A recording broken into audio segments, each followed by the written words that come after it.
Today, I'm really happy to bring in Vivek Venkataraman. I hope I didn't butcher your name too much. That's about right. Venkataraman. Venkataraman. Yeah. Okay, thank you. Thank you very much. And I've had such a great time with you. We've already recorded two podcasts already, which are like the equivalent of a advanced graduate seminar. And I think for me, it was an invaluable opportunity to become current on the current literature on hunter-gatherer society. You're an evolutionary anthropologist currently at Calgary in Canada. You have a diverse background, starting out in the big questions at the University of Chicago in philosophy and physics, and then Yeah. in a meandering way, found yourself first studying gelato monkeys in Ethiopia, and then the Batak hunter-gatherers in Malaysia. So quite the odyssey for you. And so part of what we're going to do here is get an update on what we currently know about contemporary hunter-gatherer societies, then run that backwards to what it says about human origins and forward to what it says about modern democratic forms of governance. And we have a very informed audience here, and so I think we're going to keep it on the short side, and then let the Q&A take it from there. Let the Q&A direct the conversation from there. So, would you like to add at all to your introduction, Vivek, and then we can launch into our topic? No, yeah, thanks for the introduction. It's great to be here talking to this diverse group. As a hunter-gatherer scholar, I've found myself dipping my toes recently into other disciplines of the social sciences, sociology, social psychology, um, political science. And so I'll be really curious to hear about perspectives from this group about some of the topics that we discuss, because I think hunter-gatherers do have a lot of light to shed on how we can better design our own society today.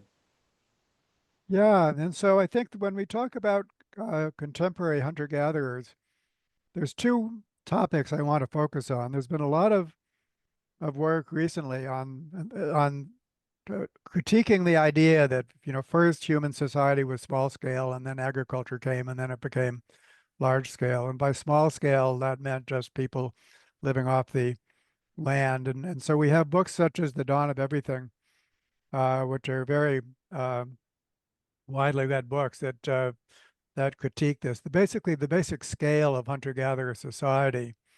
And then there's a specific hypothesis that was advanced by Chris Bohm and more recently carried forward by Richard Wrangham, one of your mentors at Harvard, about the nature of the egalitarian nature of hunter-gatherer society and the importance of what's called reverse dominance. That the reason that hunter-gatherer societies are egalitarian is because that's what's imposed basically by the average member of the group is able to collectively resist bullying and other self-aggrandizing uh, behavior.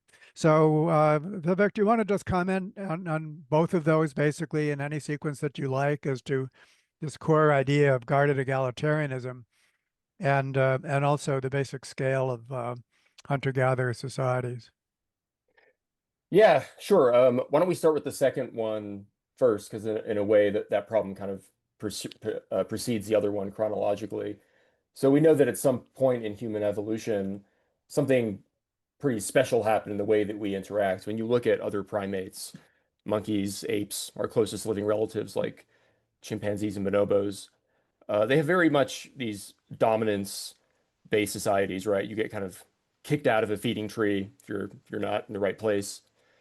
Um, what happened at some point in human evolution was that other members of a group were able to team up on the alpha individual, and this is usually conceived of as the alpha male, the most large and kind of powerful member of the group.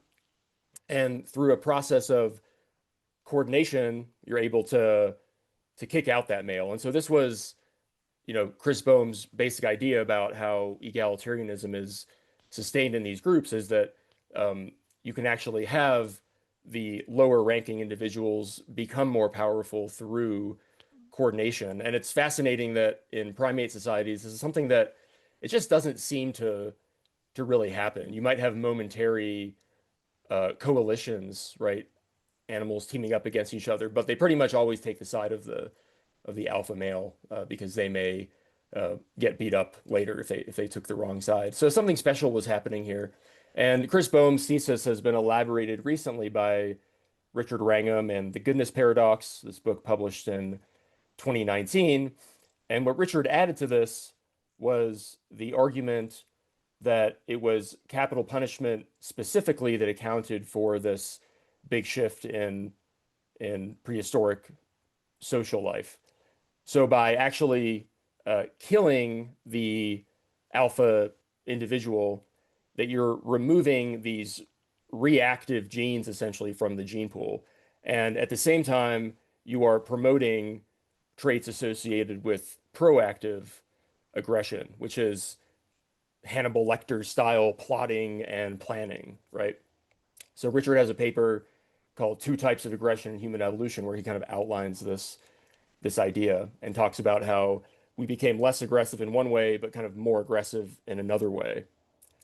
So that's where things kind of stand today with Chris Bohm's thesis and the If I elaboration of could, that. Vivek, I Maybe I'll could jump stop in there for a here, and minute. just one Sure. thing that Richard Wrangham added was this Yeah. idea of self-domestication, which I think has become a hot topic. And what's interesting about self-domestication, that we basically bred docility in ourselves a lot, just like in our companion animals, is that domestication or docility is a behavioral trait, but it has an anatomical signature, and it's called the domestication syndrome. And this is in all domesticated animals. And so that means that it is present in the fossil record. So that Wrangham was able to locate it primarily when this self-domestication event took place anatomically. And I believe he said that this was basically Homo sapiens. So, and you could elaborate on that. But so this concept of self-domestication has, I think, been added to Chris Bohm's hypothesis, supportively added to Chris Bohm's hypothesis, right? Yeah, exactly. If you look at the shape of the skull in archaic hominins compared with us, right, emerging 300,000 years ago, we see that our skulls are a lot more globular, less robust, more gracile. This is consistent with this domestication syndrome like you're talking about, and it parallels changes that you see in other animals that have been domesticated. So the thinking goes that these shifts in behavior were potentially pretty recent, 300 to 500,000 years ago in the human lineage. And so yeah, that's kind of where we stand archaeologically, and I would argue that it's the time also when we start to see the signatures of a modern style of hunting and gathering. We can talk in more detail about what we mean by that uh, next, if you like. But I think this was kind of one of this major transitions in human evolution. Yeah, and thank you for raising that phrase, because this connects to the concept of major transitions of individuality in biological evolution. And Rick Michaud is one of the main theorists, evolutionary scientists studying that. The whole concept of a major evolutionary transition is the suppressing of lower level selection so that the higher level becomes the dominant unit of selection. And so this has taken place throughout biological evolution. And the guarded egalitarian hypothesis is nothing more or less than that. It is the suppression of disruptive self-serving behavior within groups so that the group becomes the primary unit of selection. So we truly can say that humans are the newest examples of a major transition in evolutionary transition in individuality that qualifies us as ultra social, at least at a certain scale, and justly compares us to such things as multicellular organisms, eukaryotic cells, eusocial insect colonies, and so on. We belong to that club.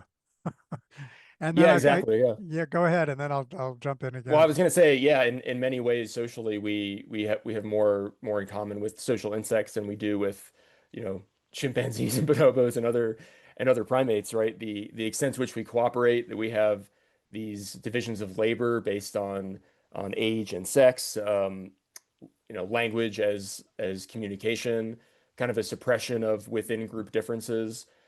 In hunter-gatherer societies, for example, there's really widespread food sharing. It's very rare to see people starve in hunter-gatherer societies because food is distributed so so widely. So yes, I think it does kind of qualify as that. And then to come back to Chris Bohm, he has analyzed groups as adaptive units in their own right and how they kind of rise and fall, survive or die based on how the group functions, on how leaders function. So I think those parallels are very striking. Yeah, and also to bring in the basic concept of morality. And when Bohm's second book was titled Moral Origins, and I think what we're talking about here with these strong, a whole constellation of mechanisms, basically, that enforce this. First and foremost, agreed upon norms uh, that are enforced by punishment. That's what morality is, and so this is basically a theory of human morality. What we're talking about. Would you more or less agree with that? Yeah, absolutely. And we could go down the list of the many examples that you could find in the famous ethnographies of case studies, say, of how egalitarianism is maintained through this framework that you're talking about. Um, we can talk about that in more detail if you want, but there's so many just fantastic examples of how people suppress differences within groups, whether it comes to work effort or who gets food and who doesn't. But yeah, this is how it gets maintained in modern day hunter-gatherer societies, and it probably would have been the same in the past.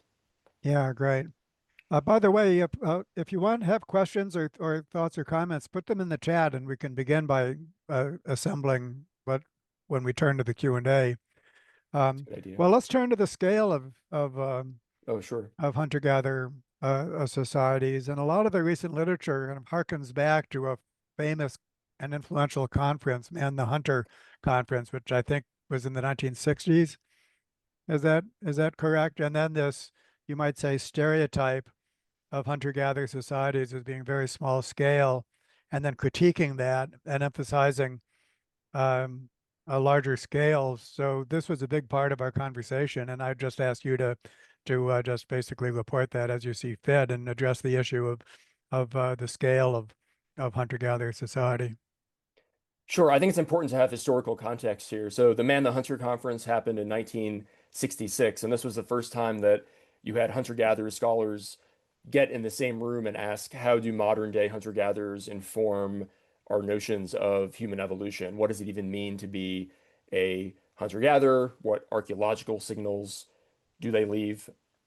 How has that affected the lead up to society today? And basically what they agreed upon was that uh, there's a certain constellation of traits that all hunter-gatherers, or most of them, have, which is that they live in small groups, they move around a lot, minimal food storage, minimal territoriality, and that there's a lot of flux socially. So people are constantly kind of moving in and out of groups.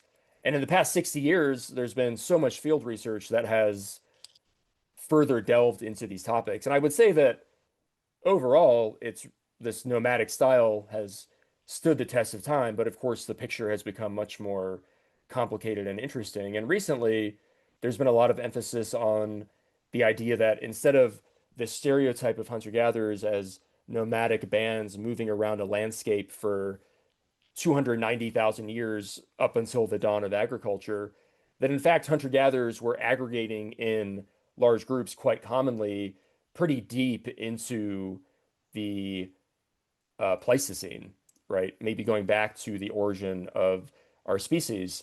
Now, this is a very interesting claim, and it actually comes from ethnographies that have existed for many decades, most notably one showing that there's seasonal differences in aggregation. So during some parts of the year, hunter-gatherers will come together in large groups, they'll live together. Their social organization even becomes different. They might become more hierarchical while they live in these dense settlements. And then the rest of the year, they'll break up into small bands and they might be more egalitarian. So you actually see this in many forager societies, this sort of pattern. But recently, there's been more emphasis on extending this into the past as well and thinking that our psychology isn't just shaped by this small world view, but also interacting with people far, far away. And the archaeological record bears this out to some extent. So we find evidence going back, I believe it's at about 200,000 years ago now, of long distance transport of tools, right? Going 50, 60 plus kilometers, far more than the limits, the geographic limits of a single band. And so this means that people were, exchanging resources far and wide, even a long time ago. But otherwise, we don't have a lot of evidence for large scale aggregation that is occurring on a permanent basis, because this is usually manifested in preferential burials where you might have kings or other people of status, or monumental architecture where people, move big stones to make structures. We really don't see that until about 40, 50,000 years ago. So it remains a puzzle, but it's a very interesting modification of the early thinking. Yeah, and there's something between small-scale society and agriculture, which is wide-scale habitat modification, sort of Hmm. ecosystem engineering. If by agriculture we mean domesticated varieties of plants and animals, um, uh, that could be preceded by extensive modification of the habitat, therefore creating a big surplus of food, which is what agriculture was supposed to have provided. And whether you call that agriculture or something else is just a detail. But so that's the sense in which large-scale society could precede agriculture. Is that about right? Well, that's right. And even today, or at least in the ethnographic present, so to speak, there are hunter-gatherers who are labeled um, like delayed return hunter-gatherers, or complex hunter-gatherers, groups like in the Pacific Northwest, where they were subsisting off of wild food resources like salmon, but it was so rich and stable and constant that they were actually able to scale up their societies in a way that more resemble an agricultural society than a what we call immediate return hunter-gatherer society. So we have to admit that the term hunter-gatherer is imperfect when it comes to probing the social implications of how your food affects how you can, design your society. Yeah. Yeah, yeah. Um, so one of the things we discussed, I think, is that despite all this, um, well, I'm kind of going to leap forward and talk about a Sure. modern concept, which is the concept of polycentric governance, Yeah. um, um, um, developed by Eleanor and Vincent Ostrom, which basically notes that life consists of many spheres of activity. Each sphere has an optimal scale, and so good governance requires finding the right scale for each sphere of activity and appropriately coordinating among the scales. So we're going to get back to that. But the point to be made here is that hunter-gatherer society is exactly like that. And there's something about our species which is capable of functioning in many groups simultaneously to recognize at any moment what the appropriate grouping is and to adopt all the norms and customs associated with those groups. And it's for that reason why you might have large-scale society during one season and not another, where you might function as a hearth group, as it's sometimes called, basically the settlement, and then that might fragment into hunting and gathering groups, all these different kinds of groups, um, each one with its own separate system. And the fact that we can function in that capacity is amazing in the first place, that we could be so adept at that, and that hunter-gatherer society and modern society are much alike in that respect. So if you could elaborate on that, and then also, Vivek, the importance of the band, despite everything we've been saying about large-scale hunter-gatherer society, the band remains a very important context. Yeah, absolutely. I think I can answer both of those at once by starting with just a brief exposition on what hunter-gatherer societies look like in terms of this multi-level context. So at the basic level, you have family units, basically husbands and wives raising children. They might live in their own house, and then they're surrounded and this is kind of a typical modal hunter-gatherer camp, they're surrounded by close kin, right? Parents, brothers and sisters, and so on. And they tend to work together preferentially to share food with each other. This serves to buffer risk because we know that hunter-gatherers go after foods that are hard to get, right? The Hadza hunter-gatherers of Tanzania, they fail 9 days out of 10 when they're out hunting. So this means you have to have a cooperative system of, 10 hunters or so to be buffering that risk.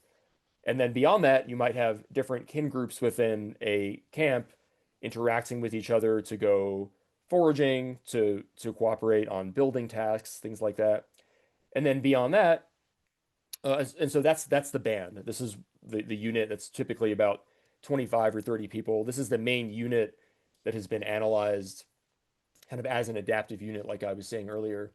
And then across the landscape, there are several bands moving around that comprise the larger ethno-linguistic group, and they maintain relationships within that area. Some of them can be quite long distance, and there's many different ways of maintaining social relationships.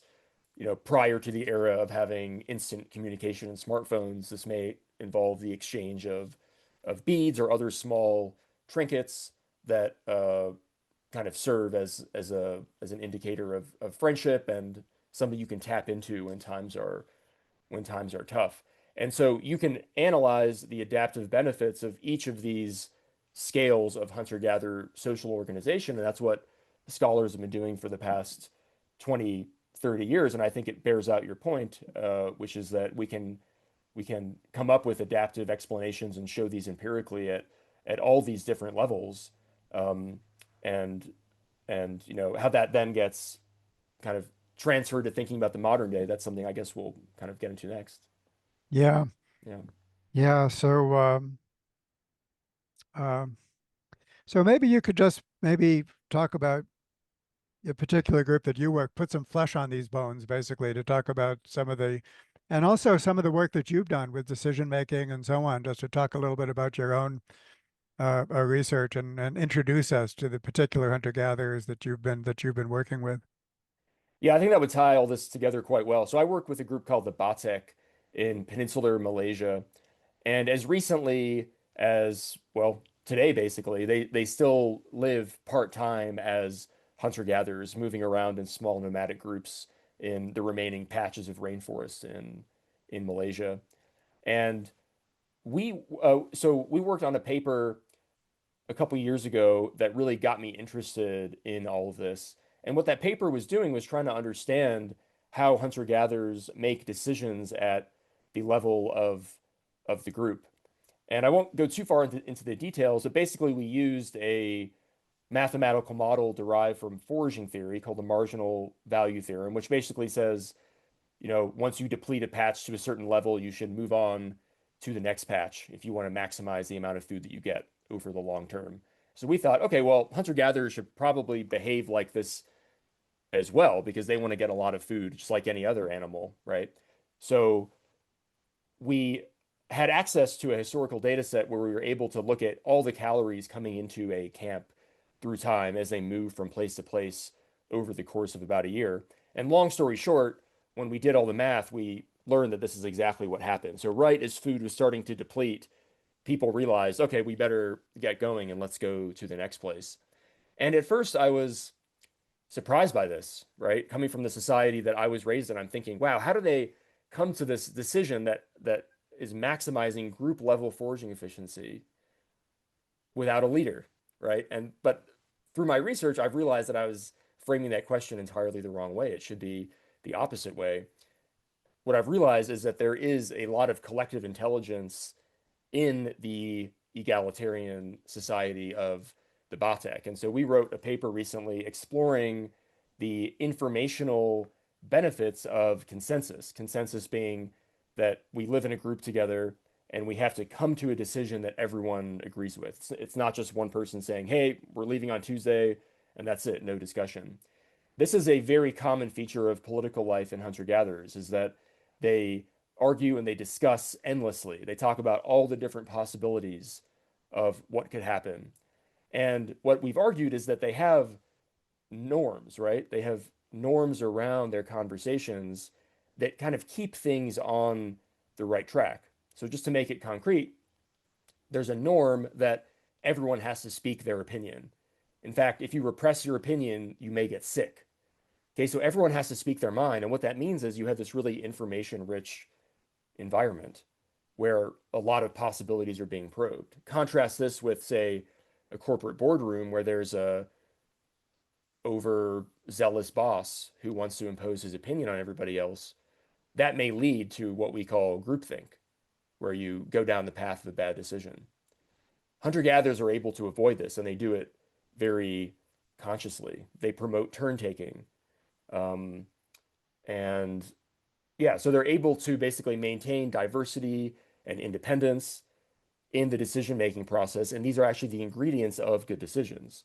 So we've argued recently that this means that hunter-gatherers are showing evidence of high collective intelligence in this egalitarian context, meaning that egalitarianism itself could be seen as a group level adaptation. It's not simply not wanting to be dominated by someone else. There is that, of course, Right. but it has another function.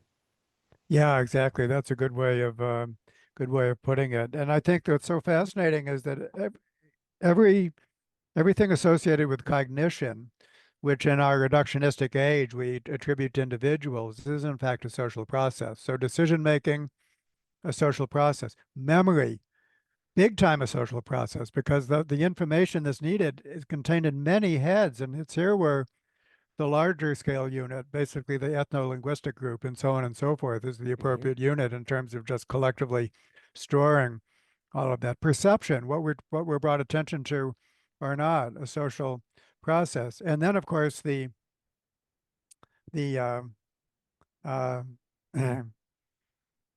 most of all, symbolic thought, the whole capacity for symbolic thought. And Terry Deacon has a wonderful phrase. He calls us the symbolically eusocial species. The reason that we're Yeah, so right. eusocial is that we're all embedded in a matrix of symbolic meaning systems, which we really cannot become detached from. So I think this is the sense in which the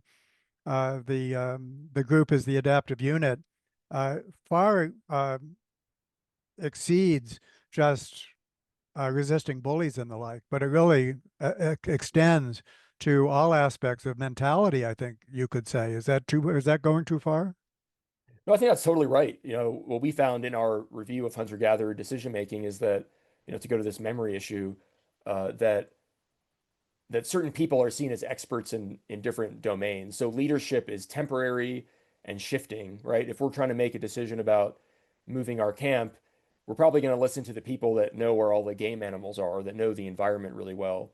So it turns out that older individuals, both men and women, have kind of an undue influence in this way, not in like a dominant fashion, but because they know a lot, right? They know about animal behavior, they know about the location of food items. So in a way, our long life history and the ability to maintain these memories about the location of food items and how ecology works is critical for making these decisions. And I'll add another piece, which is that there's also an anatomy to these groups that is worth digging into, right? There's a sexual division of labor where men tend to hunt, women tend to gather, but this is flexible based on circumstance.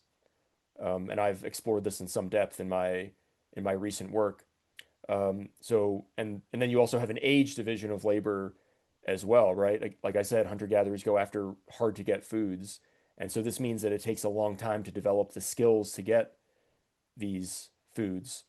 And so in your midlife, after you've spent a lot of time learning how to do all this stuff, you're a really good forager. You get a bunch of food that you then share out widely.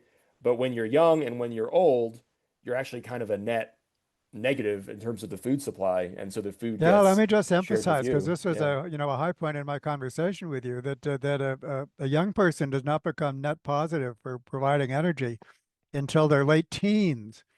Until their late teens, they're being supported by their group. I think that's so incredible. Yeah, and I like to tell this to my undergrads who are, just, fledgling and leaving home. that it's pretty much the same in hunter-gatherer societies. So there's nothing wrong with relying on your family.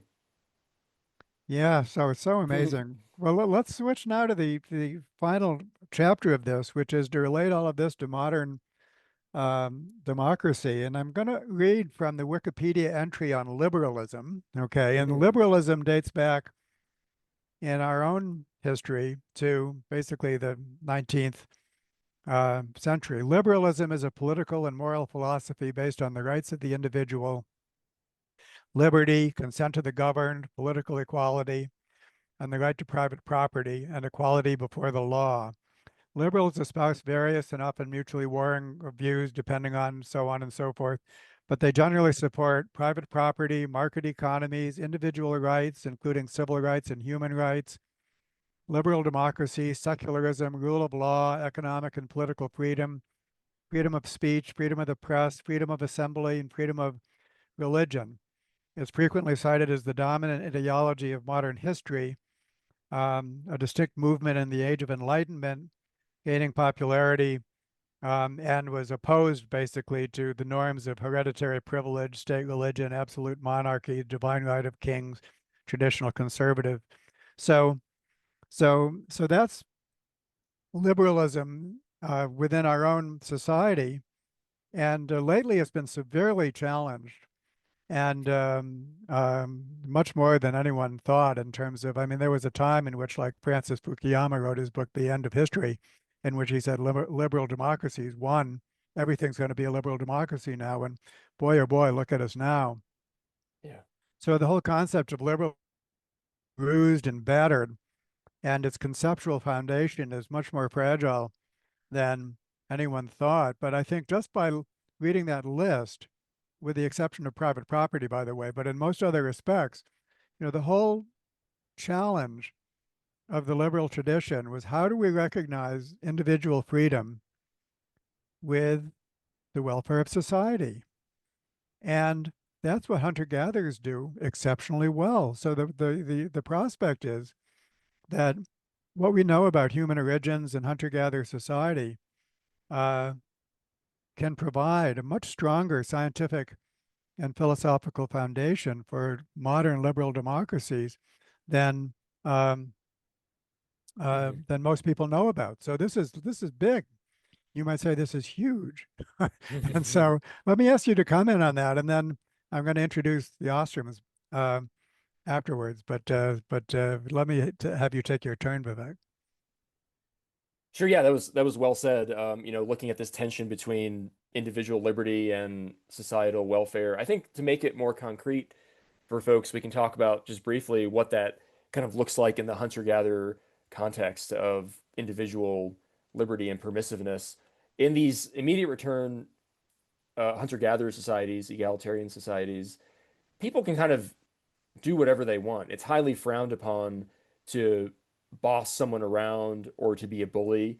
And if you do this persistently, the cost is big. To go back to the beginning of the conversation, this could result in execution in some cases, right? So they take it very seriously that you should not trample upon the rights and the liberties of others.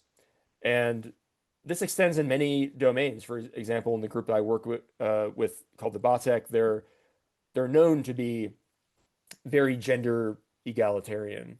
So men and women, again, kind of do their own thing. But the famous ethnography written about them by my mentor Kirk Endicott was called "The Headman Was a Woman," and that's because in this particular group that they worked in, it was one of the older women who was most so I'm getting some notice here, um, particularly powerful or rather influential. And there were even some girls who would go hunting as teenagers, and this isn't typically a female activity, but no one said it was bad. No one told them to stop doing it. It was totally fine. They eventually stopped doing it, but I think that's just kind of a neat example of the permissiveness in these societies. Now, at the same time, that exists alongside a concern for others, right? Like I said, with food sharing, you never let anyone else go hungry. If someone asks you for food, You kind of have to give it to them. And there's very much a sense, and this is something I didn't mention about our work on consensus, is that a critical aspect of consensus building is that you share the same goal, right? So when they're deciding about where to move their camp next, they're all on the same page that, we're all going to share our food together. So let's find the best place to go next, right? They have a shared goal, and then they have these guardrails with their political process that guides them to the best course of action. And so I think you're totally right that you find this really interesting marriage of these two things in hunter-gatherer society that we think of as being actually at tension in our society. And so one way that we can, I think, move forward is just realizing this and then looking at the model of hunter-gatherer societies as as something we can maybe build on, and particularly this idea of a shared goal, because I think that's something that's particularly complicated when it comes to very socio-politically complex contexts, right?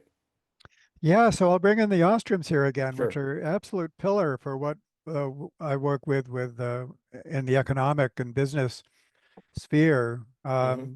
And basically, very briefly, she worked with the tragedy of the commons, groups managing common pool resources. She showed that in some cases they're actually able to avoid the tragedy of the commons, self-manage their resources if they possess certain core design principles. And then I worked with her to generalize those principles basically to all cooperative endeavors. So in my um, much of my work, we're working with contemporary groups at the level of the single group, implementing these core design principles, and then at multiple groups with polycentric governance, as I just mentioned.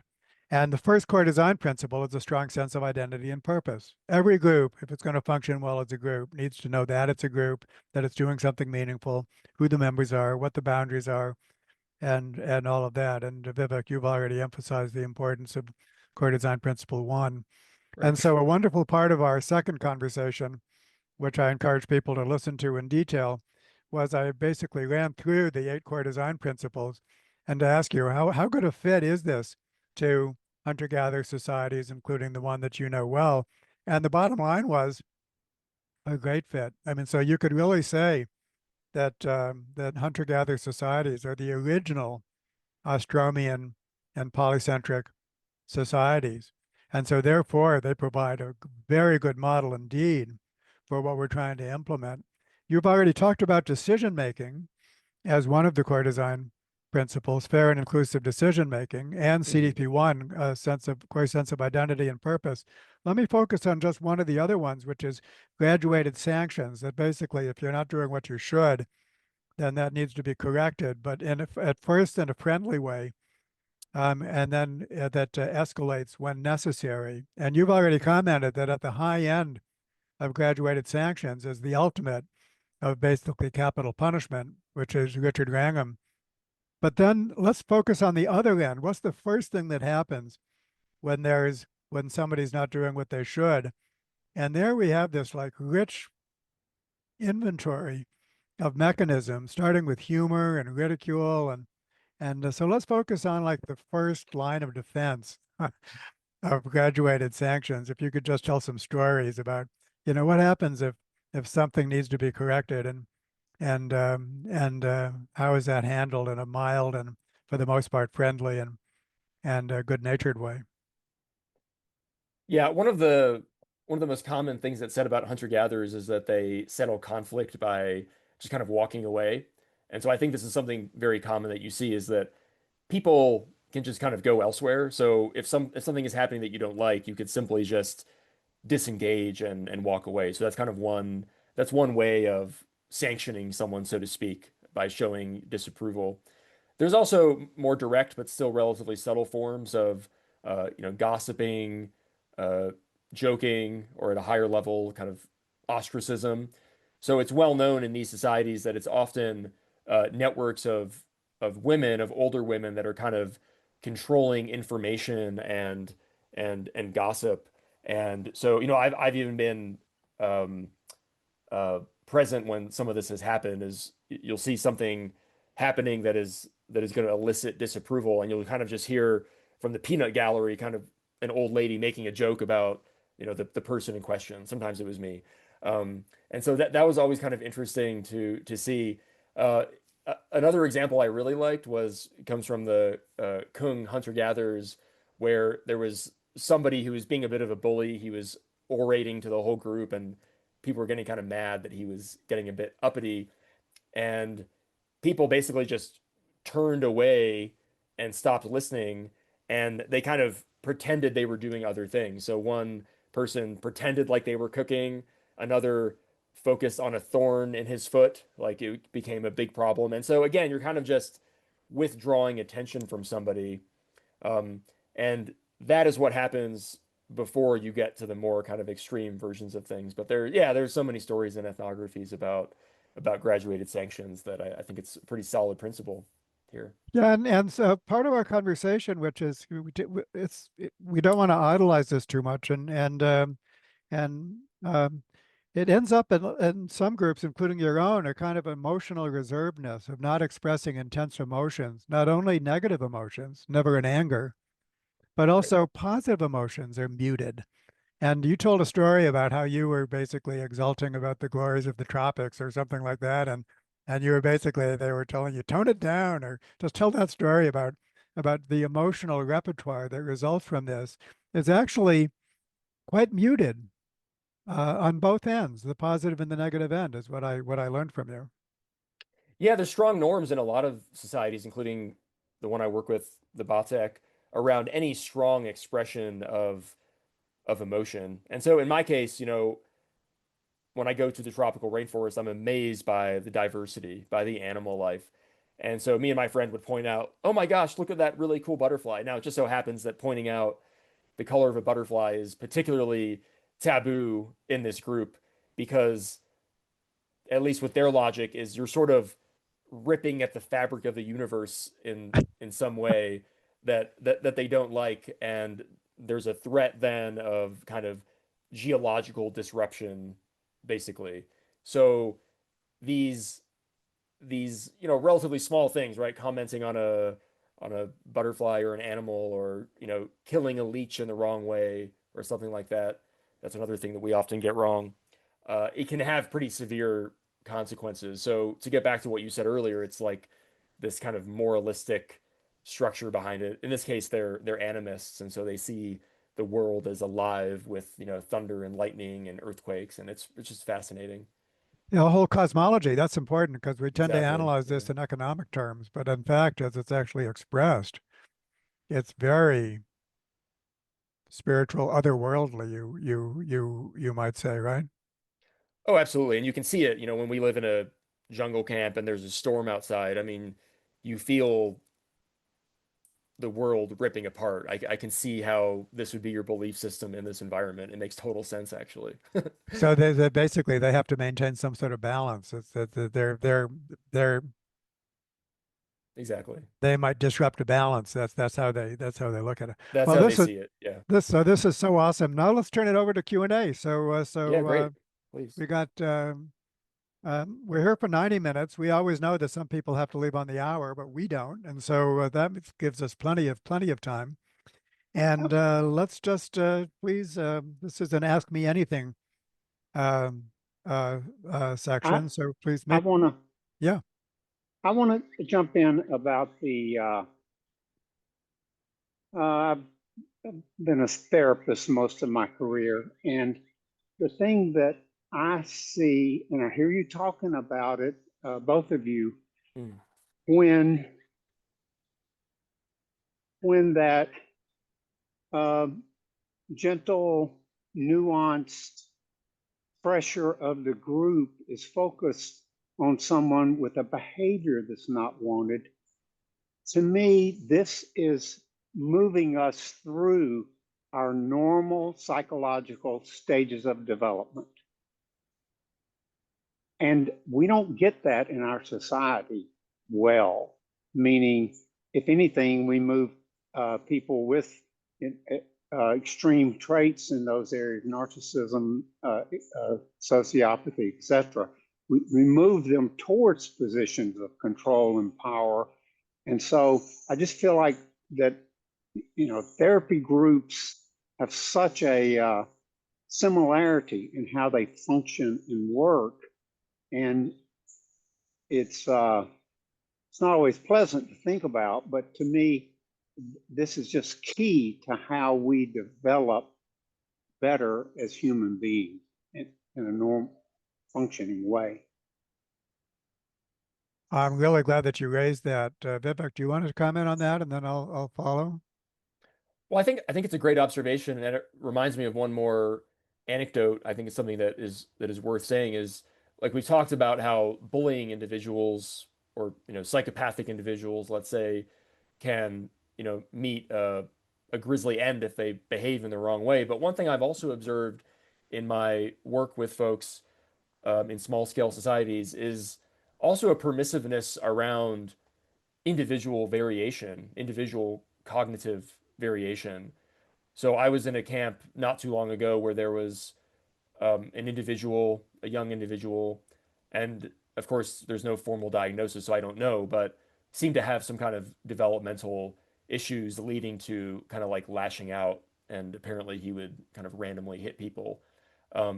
But people were so nice to him and understanding overall, and to build on your point, was it Craig, that I think this goes even deeper than what we've been saying, in terms of how kind and helpful people can be in these societies for people that are different, right? Like, I think diversity is seen as a benefit in these groups, and yeah, so I just wanted to say that again. I think it kind of builds on the point that you were making. So thanks for that.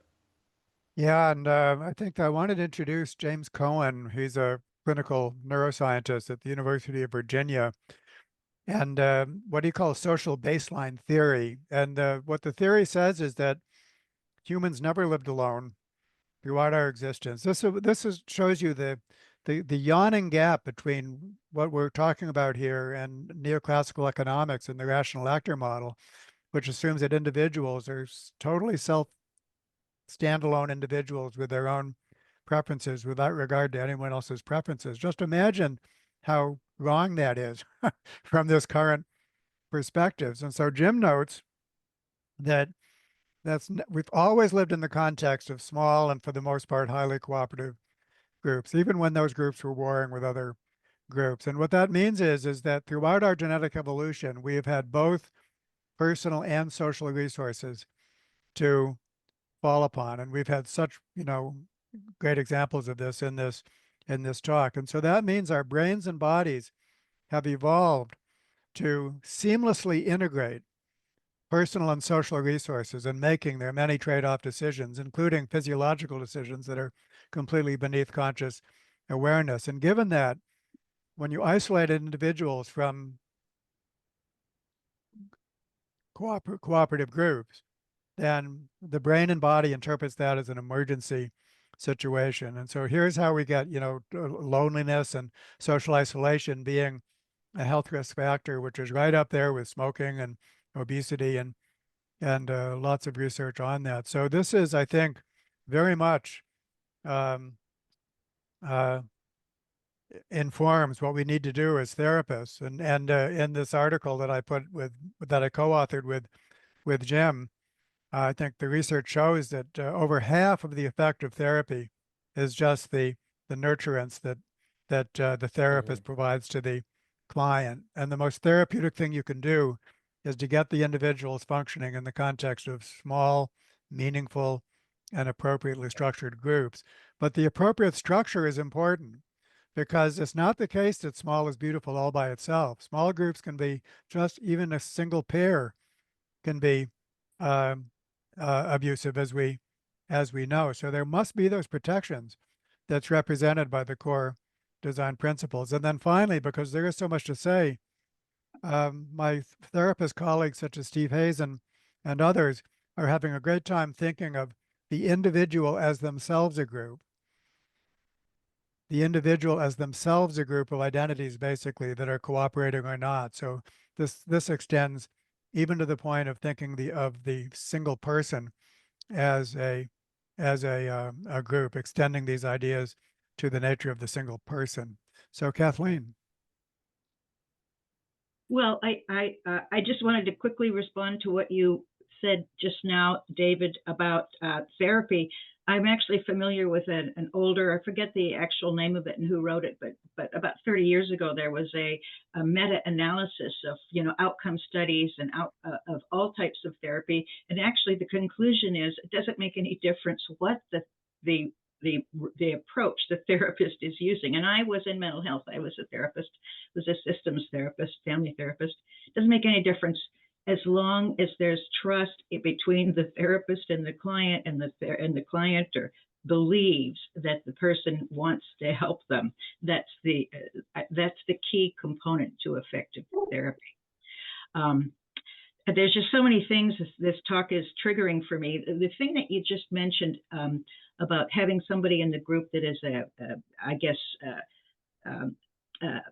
sort of a protector. One of the things that I'm concerned about is in modern groups, and I totally support everything that your work, Vivek, and of course David's work, is that there's an element of sociopathy that is conveyed symbolically to things like media that to me is really distorting how people experience themselves. Because it's not that approachable by any kind of group pressure. There's more and more that's happening that's no longer, I think, responding to the kinds of checks and balances that you're talking about. And I also was very much had a developmentalist perspective in my therapy work. I believe very much in what Craig was saying, but there's influences in contemporary culture that seem to be working against the underlying, I think, truth of the theoretical perspectives that you are talking about. Vivek, would you like to respond to that? And then I'll briefly. Well, yeah, I'll just briefly say that's a really nice comment, and I completely agree. And this is what I've argued is that, yeah, basically all like these days all the guardrails are off when it comes to modern day discourse. There's no real social pressure you have to respond to, or there's no real consequences if you don't respond to it, right?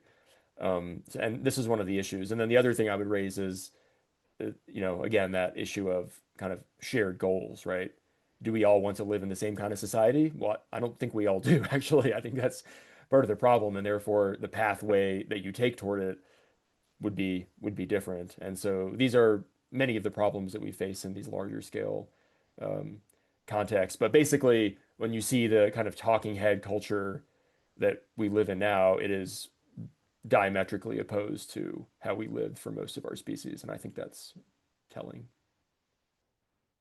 Yeah, and I think the way to approach that optimistically is to say much of what's wrong with the world is because of these disruptions of these principles that we know well. Basically, we know what works. It's very general. Right. It applies to all cooperative endeavors. And if there's something in modern life which isn't working, and of course so much is not working, then it's for those reasons.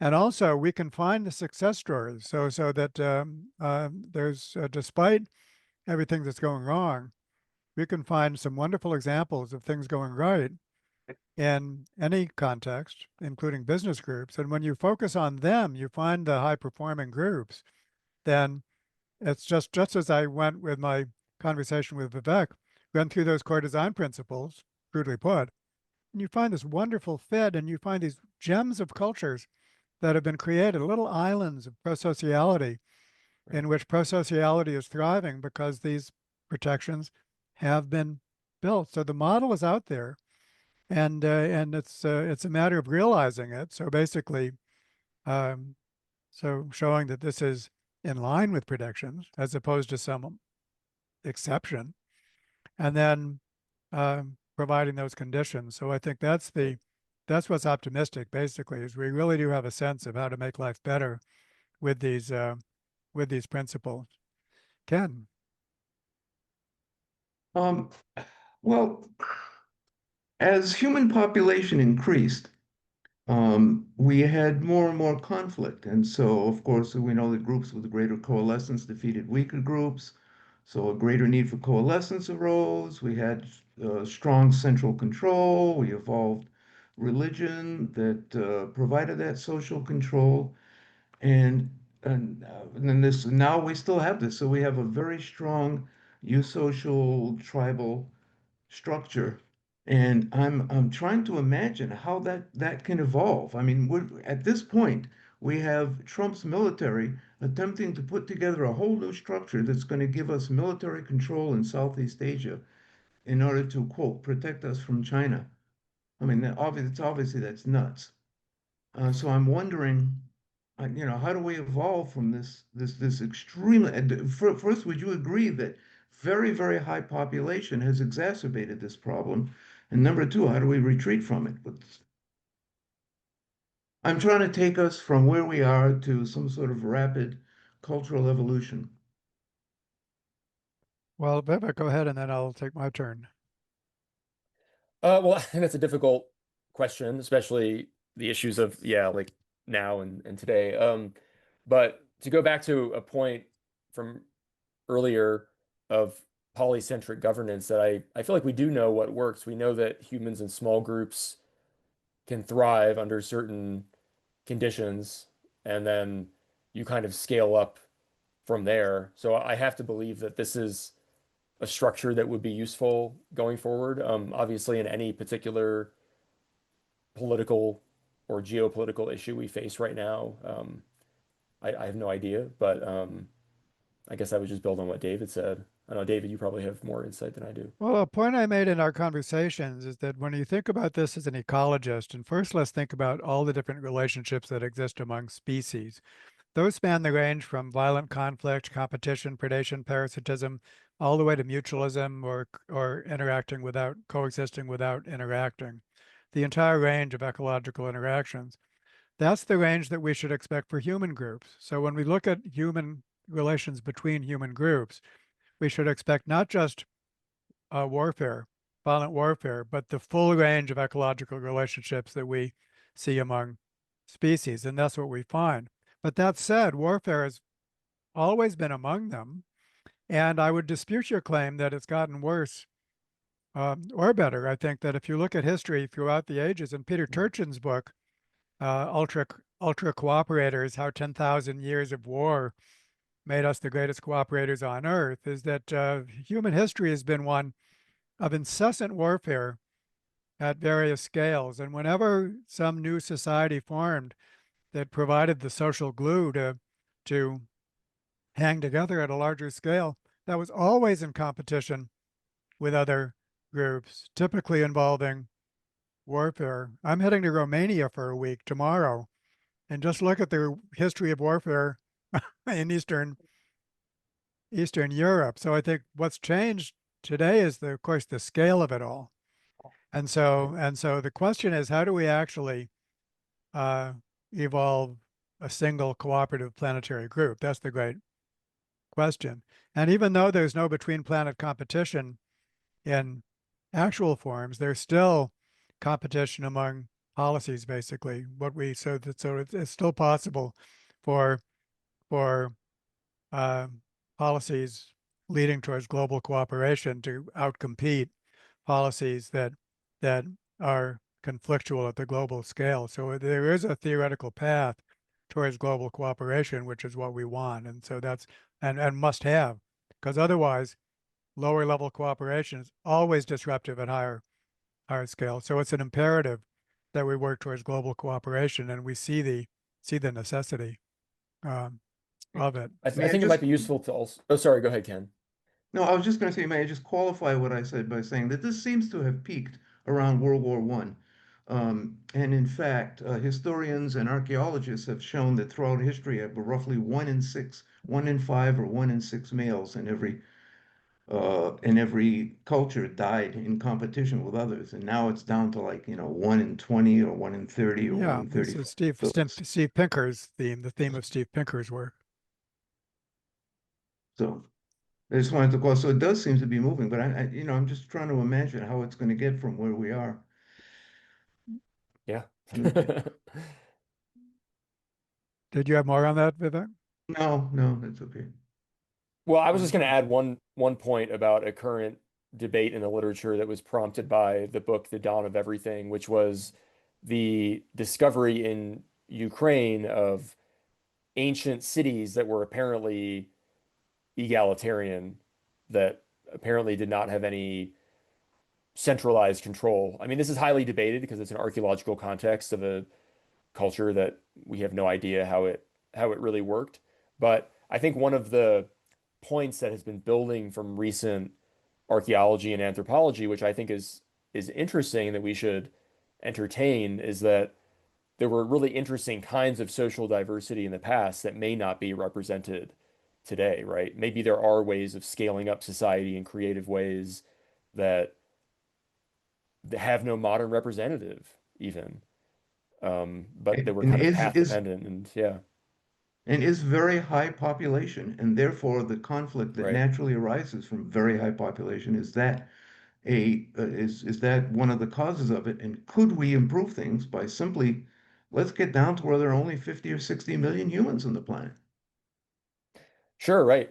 I mean, I would argue as an anthropologist that we need to turn to the record of human diversity around the world as it has existed, how it exists today, to look for these kinds of solutions about what works, because cultures are reflections of strategies that work, right?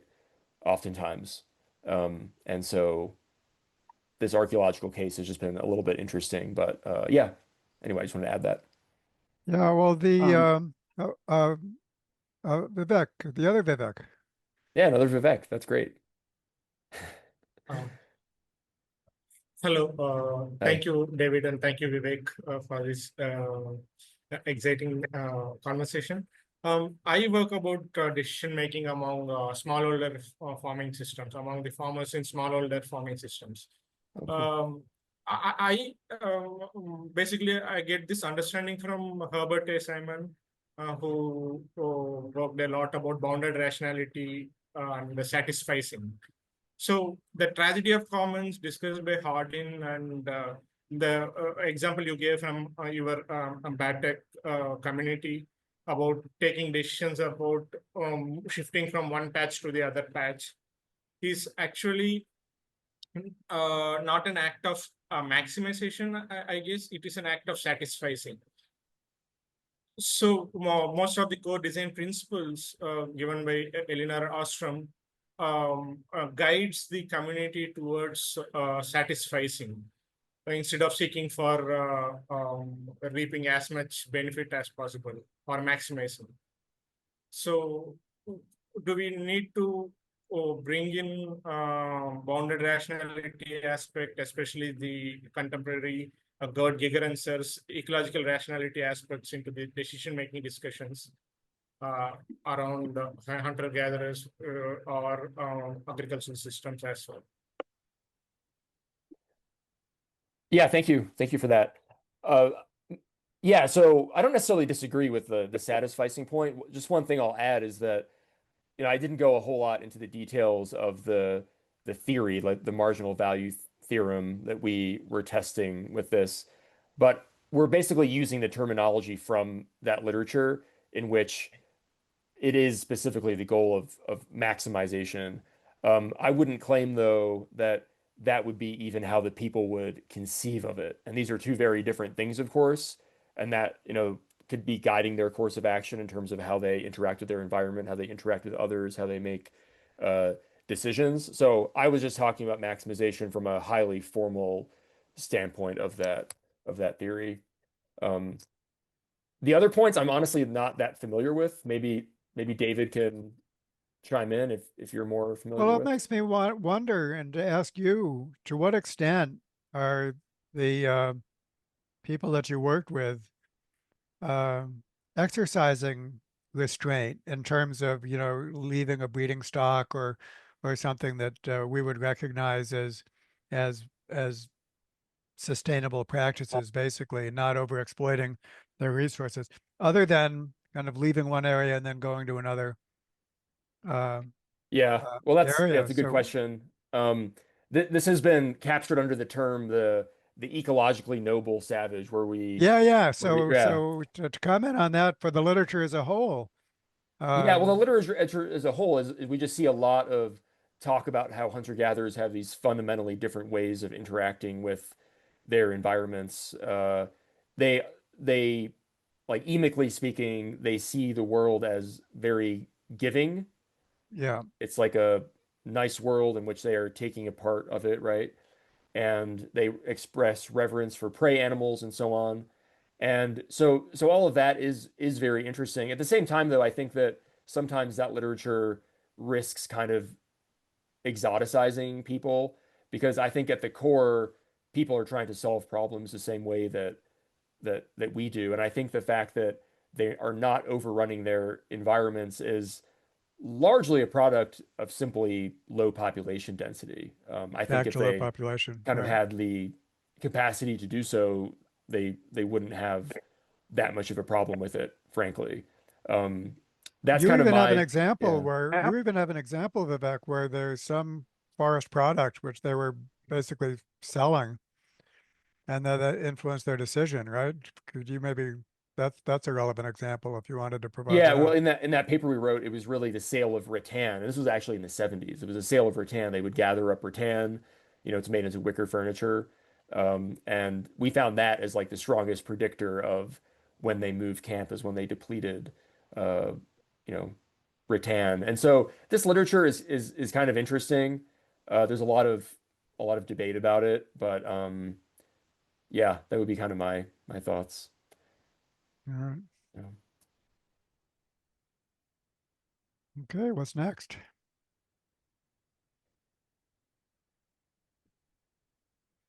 Melissa. Um, Go ahead. No, go ahead.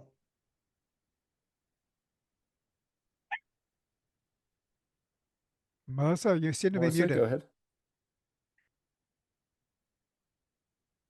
Oh, hi, can you hear me? Yes. Yes. Okay. Hi. Right.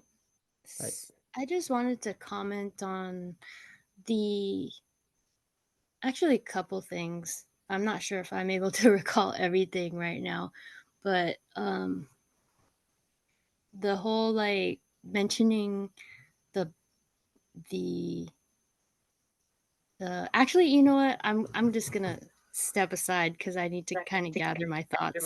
Sorry about that. That's okay. You can Okay, also come write in out. the chat if you prefer. Yeah, Okay. yeah, right in the chat or come back as soon as you want, Melissa. Okay. Kurt, currently you're muted. Hello. I just put into the chat about education for Oh, character and how it's been able to reduce violence in refugee camps and even down in Southern Africa for street people by 90% within 2 years of its implementation. It's one of the character development programs that we highlighted in a couple of different podcasts that we did for Humanity Rising Global Solutions Summit and a couple of other podcasts. So I'd love to be able to hear your uh, input into this and how it might be a solution. Thank you. Could you say just a little bit more, Kurt, about what kind of education this was? You talked about character education. Just to say a little bit more about it. Well, this one that I found, which I felt was the best out of the three that we highlighted on our program, was called the Living Values Education Program. And it is a woman who wrote the program, lives actually in Southern California, but she's been all over the world teaching it. And she's gotten to have, like I said, 90% reduction in violence at a Thai refugee camp.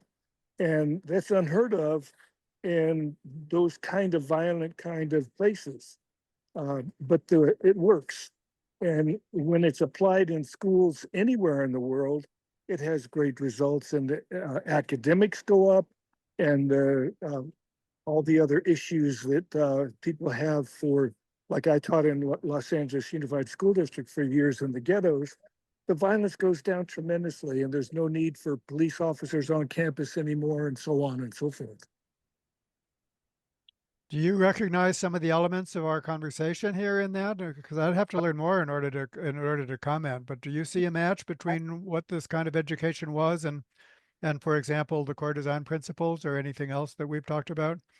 Well, the thing that I found was that it's a mixture of a lot of it.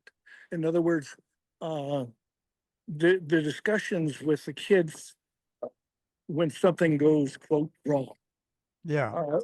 And that is something that brings up their insights rather than having it imposed on them by Yeah. the pontifical system, so to speak. Yeah, yeah. So there's a program I'm familiar with called the Good Behavior Game, which is very much an implementation of these principles. But one thing that prompts me, Kurt, is to talk about a little bit about child development Oh boy, in yes. hunter-gatherer societies, because we have people like Peter Gray who basically treat hunter-gatherer society as a good model for modern education, and in part because it doesn't resemble formal education at all. That's a good thing. So, I mean, basically, it says kids run around in mixed age groups. The younger kids want to learn from the Yes, older kids. The older yes. kids want to be adults, and so much transmission takes place without direct adult instruction. And so, what do you think of all that? Vivek, you were there. Is that what's child development like, and what does education look like in the people that you study? This is something I think a lot about these days as a father of a 3.5-year-old and a 9-month-old. I think back to my experiences living with the Batek and how they would deal with a tantrum maybe differently than I do or something. But yeah, they're remarkably permissive of children. The people I work with, there's no formal schooling. Their school is the forest, as you were just saying, David. Mixed age groups are critical, right? You have 3-year-olds playing with 10-year-olds. That's really interesting to see, making up their sort of own games, going off into the forest to practice foraging skills. And being allowed to, Um, right? I mean, basically putting themselves in risky situations, and the adults I don't think prevent that, right? I think that's the critical thing is engagement with risk early on. I tell my students about a story where I was in a camp and there was, I think this kid must have been 3 or something, but he was walking around the camp with a machete and he's smoking a cigarette. And everyone was just like, oh, whatever. Like, yeah, that's just whatever. This kid, no one really cared. He would kind of go after some people with the machete, just kind of as a joke, and everyone treated it as a joke. It could have cut off his finger, but no one seemed to care. And I also saw him pouring boiling water into a cup very, very deftly. He was very well coordinated, something we would never permit a 3-year-old in our society to do. We have such an emphasis on safety, of course, that we wouldn't allow these things to happen, but I think they are potentially critical for healthy development. But I'm not sure I see that happening in our society, to be honest. Kurt, did You you know, have that's more? the whole book. There's a book called The Continuum Concept many years ago, and it described how the indigenous people in the mountains of Colombia, where they let their little babies crawling, just, you know, newly crawling or even later crawling, go to the edge of a cliff and not say a word. The child knows exactly what it's all about, so to speak. It is in tune with nature.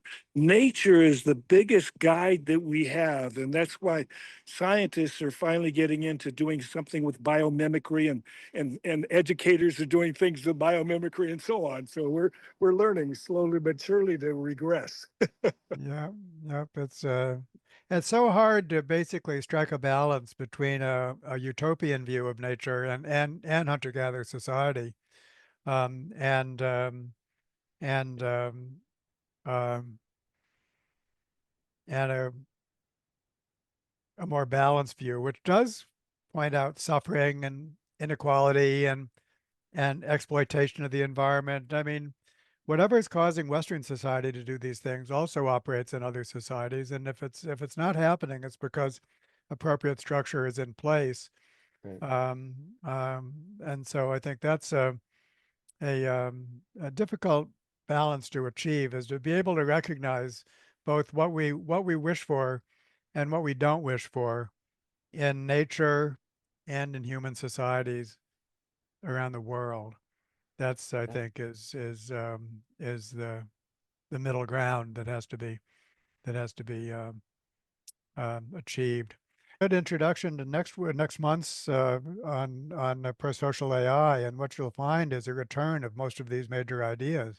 That when AI works well, it's because it operates within a similar framework, and when it works badly, then it's for the same reason that people behave badly. AI applications will behave badly. But it made me want to ask, to raise an issue of these groups are functioning really well as groups, but we've already heard that this happens, at least in the boutique, in this emotionally kind of muted way.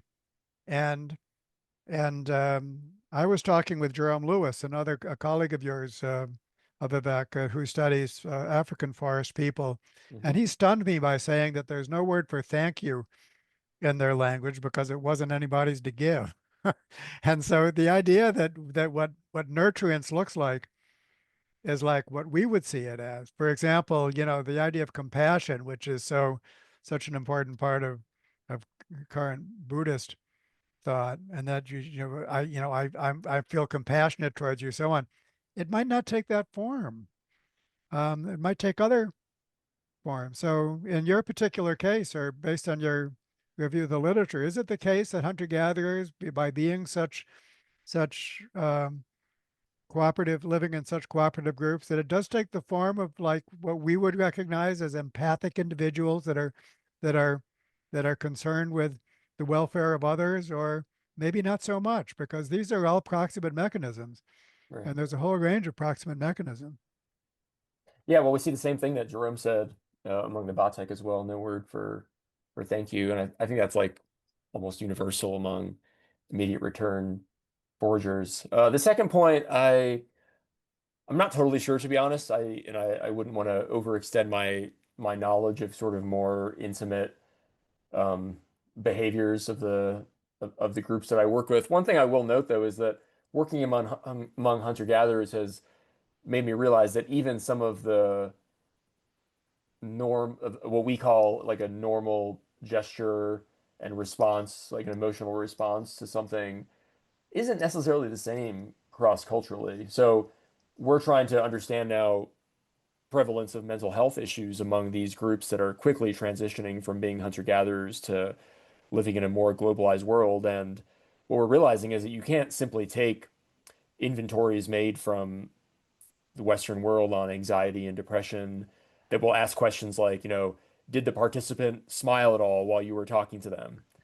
Right. This is frankly a meaningless question when it comes to the Batek, because they're always very muted for the reasons we talked about before. And so it's really opened my mind. I don't think I have a resolution to it, but it's opened my mind to how variable some of these behaviors can be Where around they would score empathy. on the World Happiness Index, and then Sure, gross yeah. national happiness, and Right. all of that is so provincial. I mean, it I don't is. see them smiling very much, but I think they're pretty satisfied with their lives, if when they have their basic needs satisfied.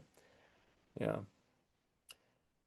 So yeah, Okay, well, thank you, well, everyone. everybody, any final thoughts? Um, all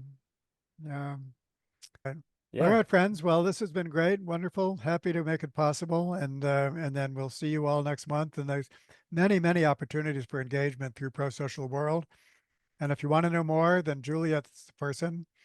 And you can just email hello@prosocial.world, and you'll get you'll reach us, and then we could explore many opportunities for engagement.